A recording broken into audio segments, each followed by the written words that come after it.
Sir అప్పుల మోతలో ఆంధ్రప్రదేశ్ ఉద్యోగులు ఉద్యమం బాటలు పడుతున్న నేపథ్యం సచివాలయాల సంఘటనపై కొత్త సర్వేలు.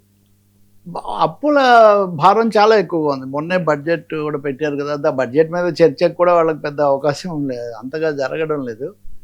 ఇప్పుడు అప్పులు 90,000 కోట్లు, ఇది 10 నెలల్లో అంటే నెలకు 10,000 కోట్లు యావరేజ్న, దాదాపు 90,000 కోట్లు. అంటే అది కూడా ఎట్లా అంటే 30,000 కోట్ల లోటు ఉంటుంది అని భావిస్తే అది కాస్త 180% పెరిగింది. అంటే 181% అంచనా వేసిన అప్పుల అవసరాల కంటే కూడా అది 180% పెరగడం అన్నది చాలా ఆందోళన కలిగిస్తుంది.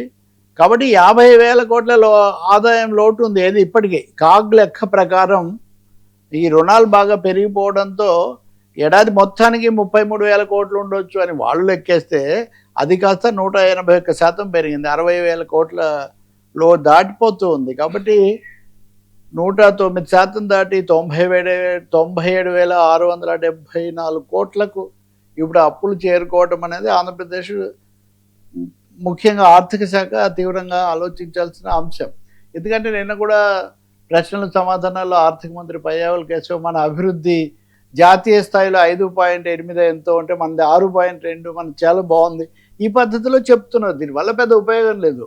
కొద్ది రోజుల కిందటేమో సరే మాజీ ముఖ్యమంత్రి జగన్మోహన్ రెడ్డి అదే పనిగా ఇవన్నీ ట్వీట్ చేసి 3 లక్షల కోట్లు దాటిపోయింది కొద్ది రోజుల్లోనే, మమ్మల్ని అప్పులు అన్నారు కానీ అంతకంటే ఇప్పుడు చాలా ఎక్కువ అప్పుల మారిగా అయింది అని చెప్పి ఆయన ఆరోపణ కాదు, ఆయన వెల్లడిచ్చారు. ఆయన మీద కూడా దాడి చేశారు. కాబట్టి ఇది ఆర్థిక పరిస్థితి ఆందోళనగా ఉంది. ఇందులో విశేషం ఇంకొక అనలేని మాట ఏమంటే రాష్ట్ర ప్రభుత్వం అనంది కేంద్రం నుంచి రావాల్సిన సహాయం రావడం లేదు. ఉదాహరణకు గత 12 నెలల్లో కేంద్రం నుంచి రాష్ట్రానికి 32,000 కోట్లు రావాలి, వచ్చినంత 10,000 కోట్లు. అంటే కేంద్రం నుంచి రావాల్సిన సహాయం రాలేదు అని గట్టిగా అడిగి వెంటపడి విమర్శించగలిగిన లేదా కనీసం అడగగలిగిన పరిస్థితి కూడా లేదు. ఇంకోవైపునేమో కేంద్రం నుంచి భలే సాయం వచ్చింది, ఎన్డీఏ అది ఇది అని ప్రశంసలు. కాబట్టి ఈ ఆర్థిక పరిస్థితి నుంచి, కొరతల నుంచి ఇప్పటికీ అన్నిటికీ అప్పులు అని అలా చెప్తున్నారు.